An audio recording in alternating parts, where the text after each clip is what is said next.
Vegan diet, the second most popular diet on the internet today, could damage your health and performance if you mindlessly follow vegan diet while watching just a few documentaries or just listening to a few influencers or just hearing the vibe around the vegan diet, everybody is turning a vegan. But if you don't know these basic things about a vegan diet, it is going to lead you to worse health than where you are at this moment. If you are a coach, if you are someone who is trying to have more information about a vegan diet, if you are a vegan yourself, if you are thinking to go vegan, go on a vegan diet, then you should not miss this episode. Watch this episode till the end, because vegan diet has got some loopholes. Vegan diet has also got a lot of positives. We are going to discuss all of those in detail in today's episode. This is going to be absolutely unbiased and scientific podcast episode backed by evidences and my personal experiences. This episode will give you an absolute clarity when it comes to vegan diet and how to deal with the consequences that are gonna come along with a vegan diet. Okay, let's go. As always, Vinay here, lecturer of exercise science at National Strength and Conditioning Association India, a body transformation and a performance coach. In today's episode, my friend, vegan diet has got a lot of popularity because of a latest Netflix documentary that has shown a lot of athletes going vegan and how it has affected their performance, how it has made them win championships and things like that, and how the vegan diet reduces inflammation in the body and things like that, and a lot of other things. And the documentary is made in a way that anybody who does not have proper scientific knowledge, anybody who isn't a coach themselves, even if a coach watches the documentary is made in such a way that it could just what we would say, it could just refresh our brain and make us feel like the vegan diet is the end of the world and why we did not turn vegan yet. But my friend, the thing about vegan diet is vegan is an extreme diet.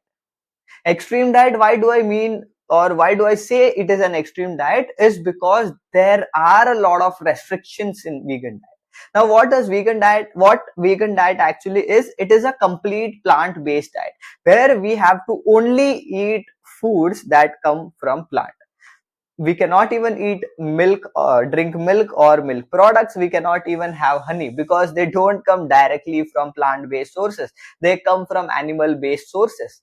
So that is what is the biggest positive as well as the biggest negative of the vegan diet. Now, if we are consuming only plant based foods and no foods that come from animal sources, we are not even allowed to like have milk and milk products. Just like we discussed, honey is also very very banned, and all of the meat and meat products, eggs, they are like out of the question.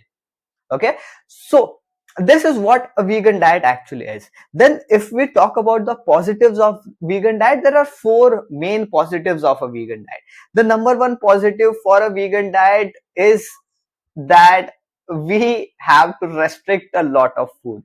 When we talk about restricting a lot of food, my friend, it gives us no other option to eat a lot of high volume, low calorie food that makes us eat less calories overall and helps us to drop body fat and weight. Because at the end of the day, when we are bored, when we want a distraction, where we turn to, where we turn to cake, we turn to chocolates, we turn to pizzas, we turn to ice creams, we turn to biryani, burger, and all of these things. We never turn to like fruits. Nobody eats broccoli when they are bored, right? Nobody eats an apple when they are bored. Nobody turns and gets a watermelon and eats when they are bored, right? And majority of the things that we just mentioned contain some or the other animal based sources, whether it would be some milk product like cheese, or whether it would be milk, or whether it would be something that would come from the milk based sources. And that's why these foods are already restricted, so we are left with no other option.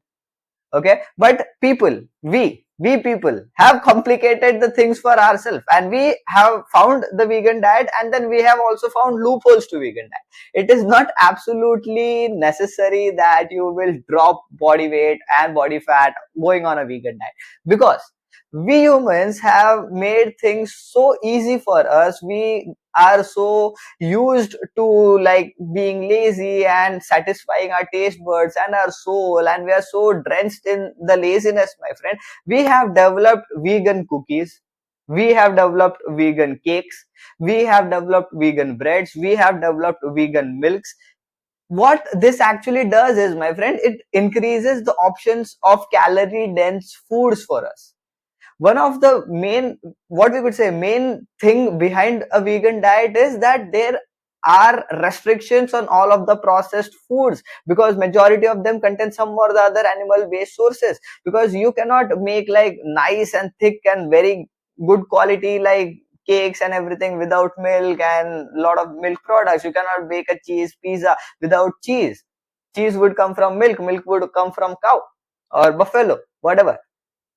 That is the main purpose behind a vegan diet, that restrict majority of the foods that are processed, that are not very nutrient dense, and that does not come directly from the nature. But we, just like always, we humans we discover something and then we just manipulate the loopholes of that specific thing as well. Now when the motive of a vegan diet is to cut out all of these sources, cut out like multiple ingredient foods, and focus majorly on single ingredient foods, like eat a lot of fruits, eat a lot of vegetables, pulses, nuts, seeds, and all of these things.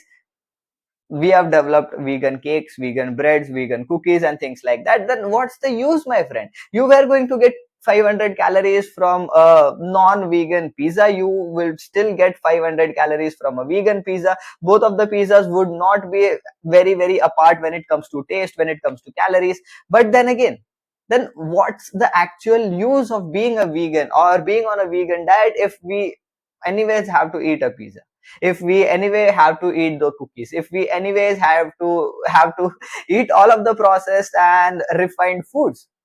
That just nullifies the purpose of going on a vegan diet. Then if you want to go on a vegan diet and still want to eat all of these crap, then it is better not to go on a vegan diet. Why to go on such an extreme and pay extra money to just eat the normal foods, which you could pay very less amount of money, which could also be very lower on the calories on a lot of aspects, very nutrient dense as well. You should not go on a vegan diet if you don't want to actually be a vegan. If you don't actually want to increase your fruit consumption, if you don't actually want to increase your vegetable consumption, dal, your legumes, sprouts, nuts, seeds, if you don't actually want to increase the consumption of all of these, then there is no point going a vegan. The major funda behind a vegan diet, or how any diet works for fat loss or weight loss, is by calorie restriction.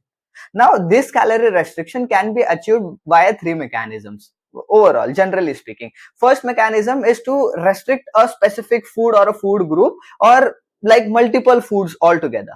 Vegan diet works on that aspect. Now, the goal is, when it comes to fat loss, when it comes to weight loss, the goal is to eat lesser calories than we burn. Okay. First thing on which the vegan diet is based on is to restrict a lot of foods from where we get a lot of calories, so that if we are left with no choices, if we are left with very simple, straightforward, not so hyper palatable, means we don't just see the food and just keep eating it mindlessly and in like unlimited quantities. Okay, the foods are not hyper palatable, then it would actually make us eat less of it. That would actually make us stay in a calorie deficit and drop body weight and body fat. The other two mechanisms are, number one was restrict a food group completely. Second one was restrict the time window in which we eat. Okay, so just like intermittent fasting, where we are allowed to eat in a specific time zone and other times we are not specifically eating. Okay, so what this does is it restricts the amount of calories that we could eat, because we are allowed to eat only in a specific time. Overall, what it does is it makes us eat less. But even in intermittent fasting, even if you are eating in a specific or a restricted time period, if you are eating like two cheeseburger pizzas, along with that you are drinking like two cokes, along with that you are eating like fried chicken or fried potatoes or fried paneer or things like that, and you are dosing of like 5,000 calories, you will still gain body weight and body fat even on an intermittent fasting. Even if you just eat one meal a day, may that meal be a vegan meal, may that meal be a keto meal, may that meal be whatever you want, But if you are consuming like 3000 calories, 5000 calories in that specific meal, you would still not drop body fat. Okay.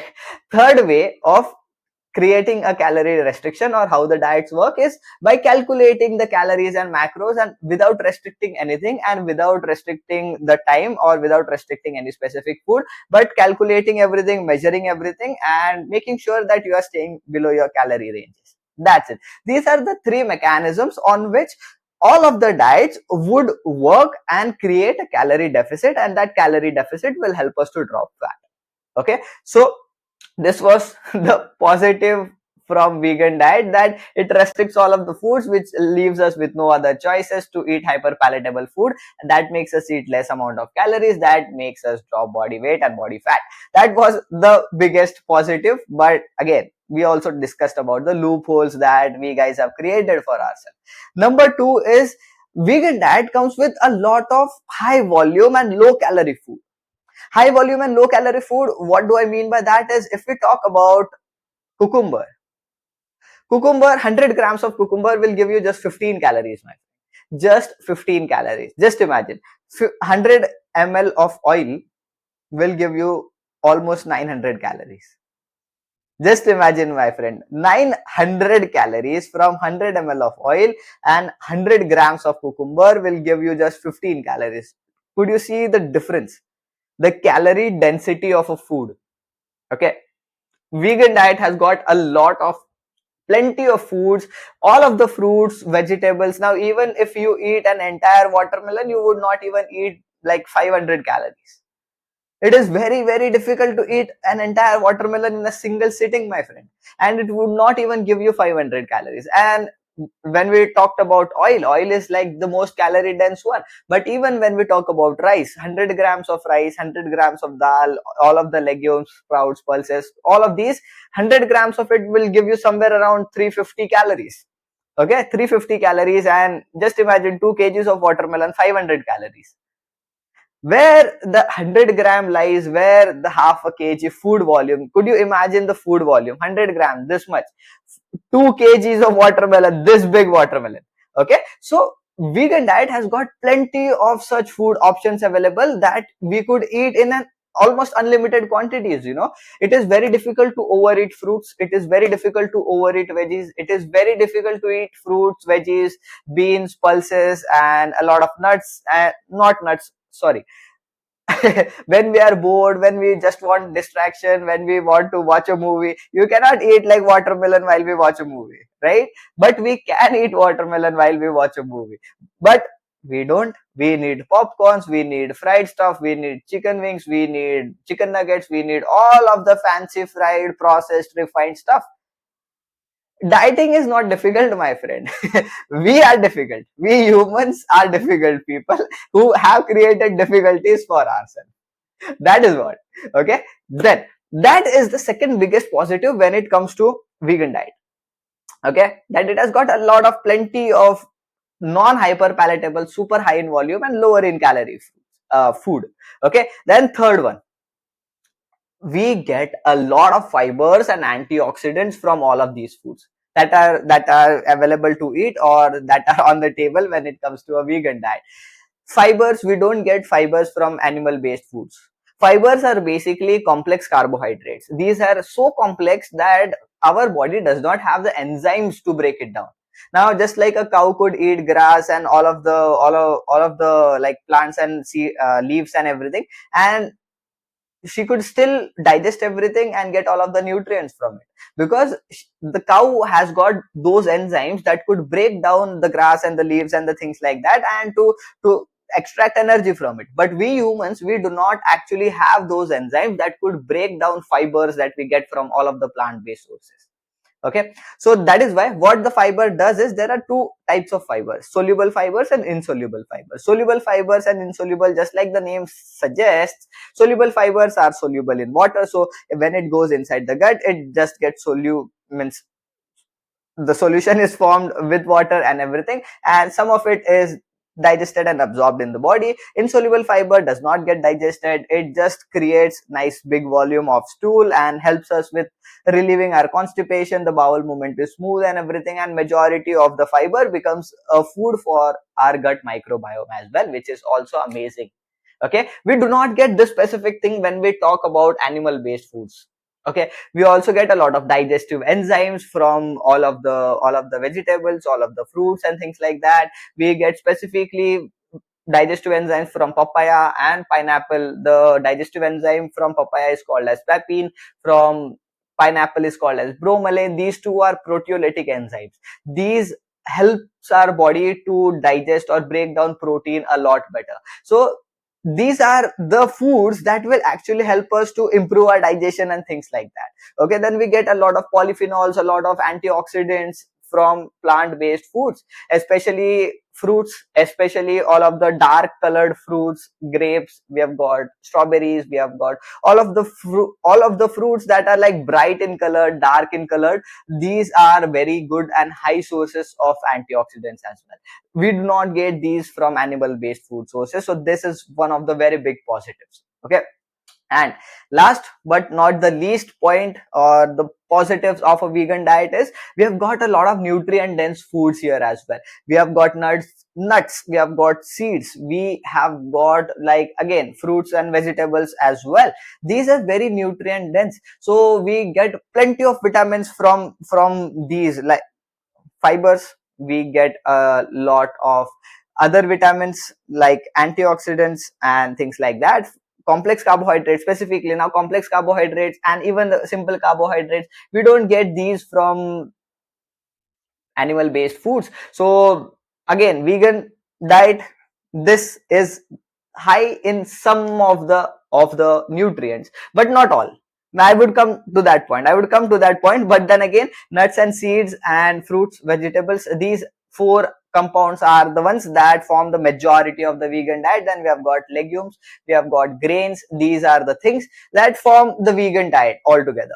Okay, if we keep the vegan diet as it is, if we do not make like vegan cakes and vegan pastries and vegan pizzas and things like that, then vegan diet on its own would help us, or could help us, reduce the inflammation, help us to improve our digestion, help us with our skin, hairs, everything. And if we do not make the foods hyper palatable, it will also help us to consume less calories overall and help us to get healthier as well.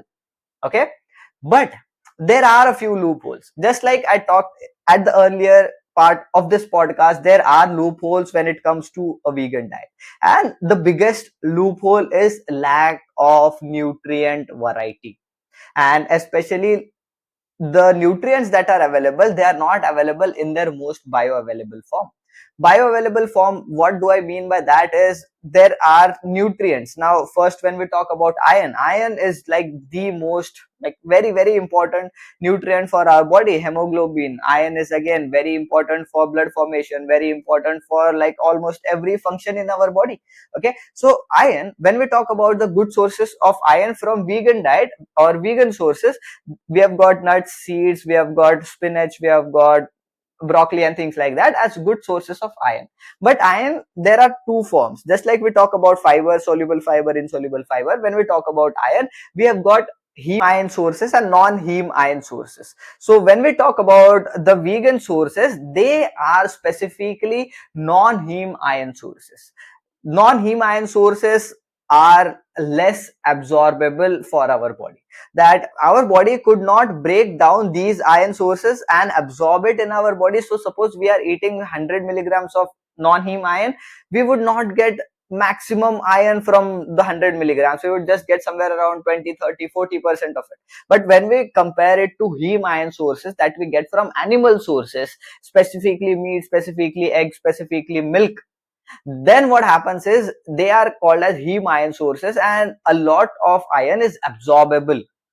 Okay, so if we eat 100 milligrams of it, majority of it would be absorbed by our body and our body would not lack nutrients.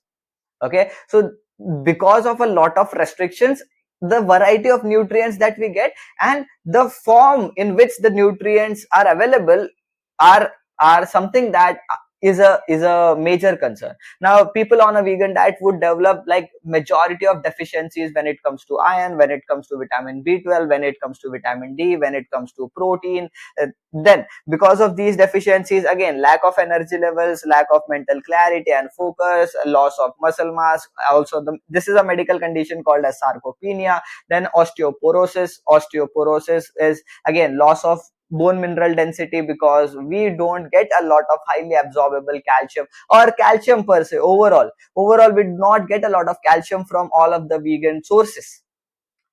Okay, so that is the reason. When we talk about protein as well, protein, the word protein comes from the word proteos, which means primary. It is the primary nutrient required for human survival. Our hairs, our skin, our bones, our nails, our muscles, our cell membrane, our organs, everything is made up from protein, and we do not get plenty of protein from vegan sources. Now you could argue that Vinay, sprouts, dal, rajma, chole, all of these are good sources of protein. But if we compare 100 grams of dal with 100 grams of chicken, 100 grams of fish, 100 grams of egg whites, what we would see is 100 grams of dal would also give you somewhere around 20 to 22, 20 to 20 to 25 grams of protein somewhere.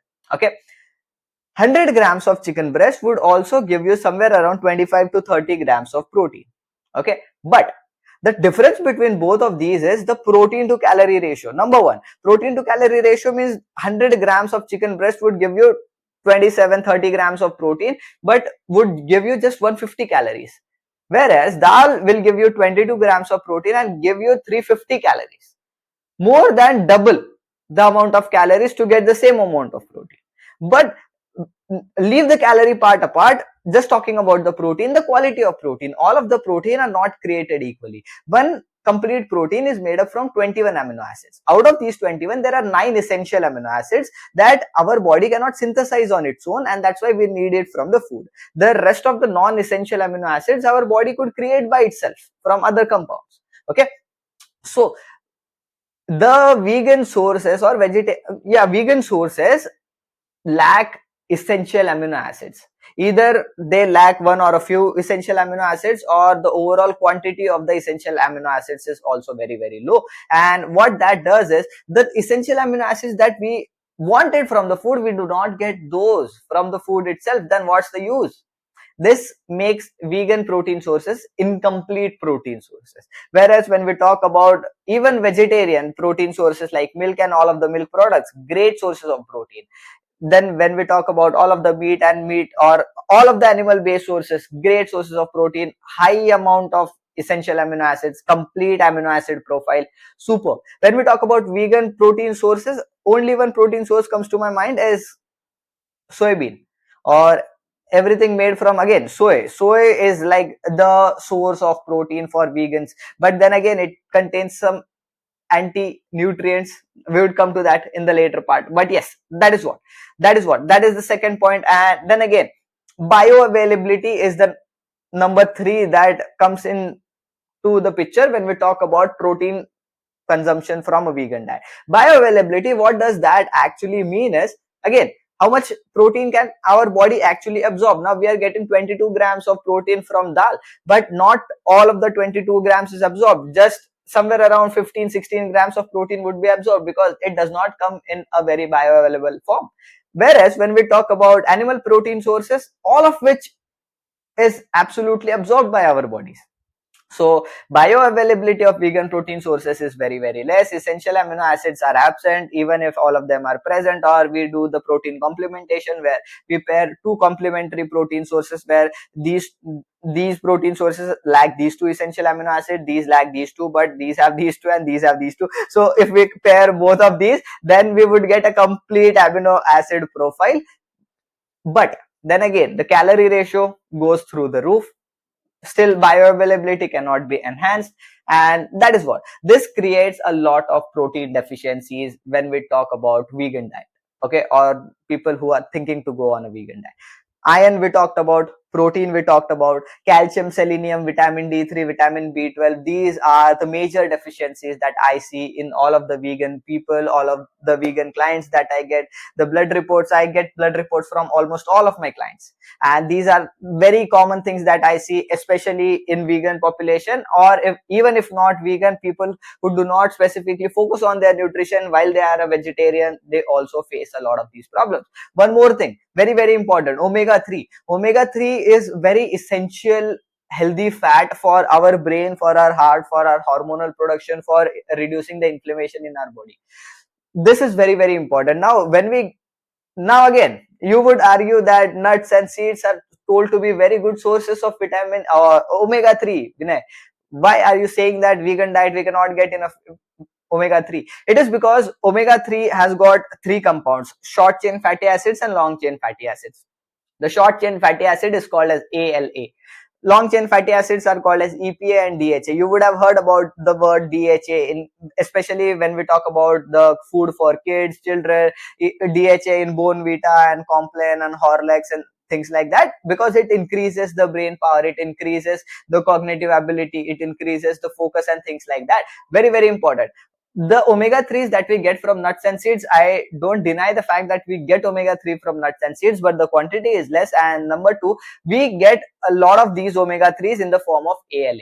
ALA gets converted to either EPA or DHA, and then it is like available for our body for its functioning and things like that.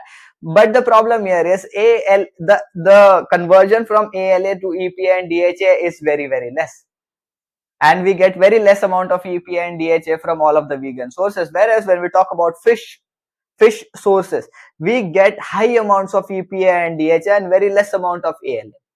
That makes the omega 3 from fish like super high quality fish, or super high quality omega 3 that works amazingly well for our brain, heart, our hormone regulation, our anti-inflammatory properties and things like that.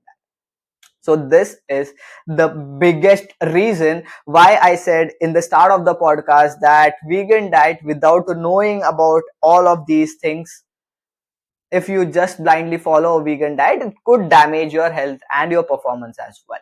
Okay, last point, the last con about the vegan diet is vegan sources also comes with anti-nutrients. Okay, they are called as tannins, they are called as oxalates, trypsin, then we have got lectin, then we have got goitrogens and things like that. What these are basically, coffee and tea has got an anti-nutrient called as tannin. What this anti-nutrient does is, just like we have got digestive enzymes that helps with digestion and absorption of other nutrients, the anti-nutrients are the nutrients that inhibit or prevent the absorption of other nutrients. Okay, so basically it is the villain when it comes to absorption of nutrients. So these nutrients are preventing the absorption of essential nutrients like calcium, iron and vitamins. Okay, but we Indians don't see a lot of problem when it comes to the anti nutrients, is because we cook our food.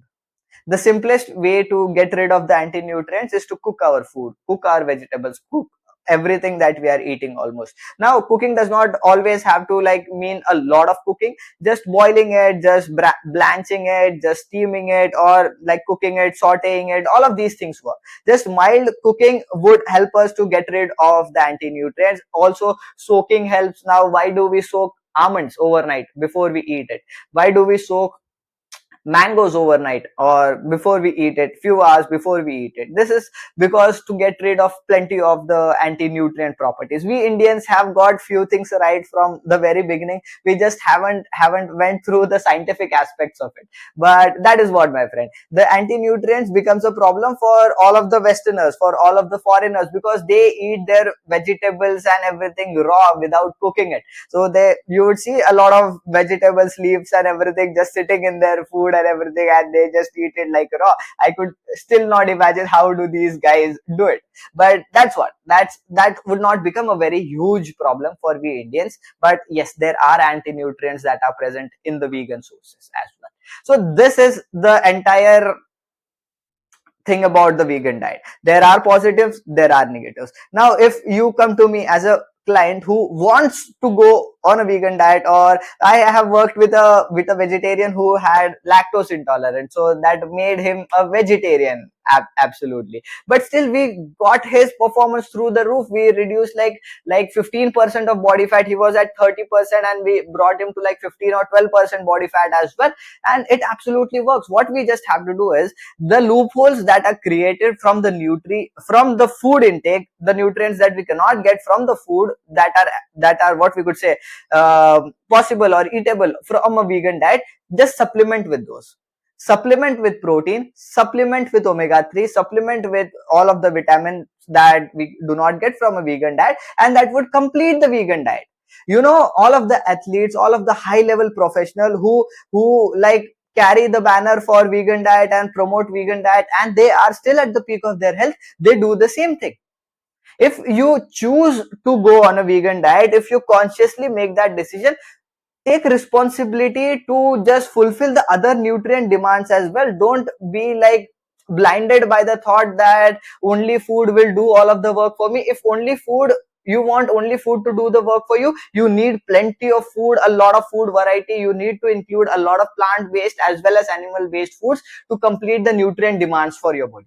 If you want to restrict like one category of food sources altogether, then there is going to be nutrient deficiencies that are going to get created.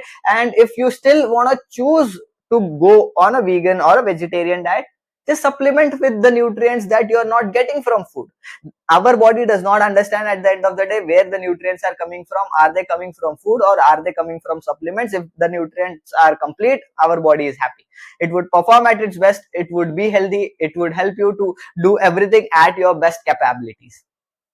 That is what, my friend, that was the entire thing about the vegan diet, and I hope this episode was helpful for you in some aspect. It taught you something new. If it did, just drop a comment below, and that would help me to like understand that you you learned something new from this episode. And that's it, my friend. See you for the next one. Bye.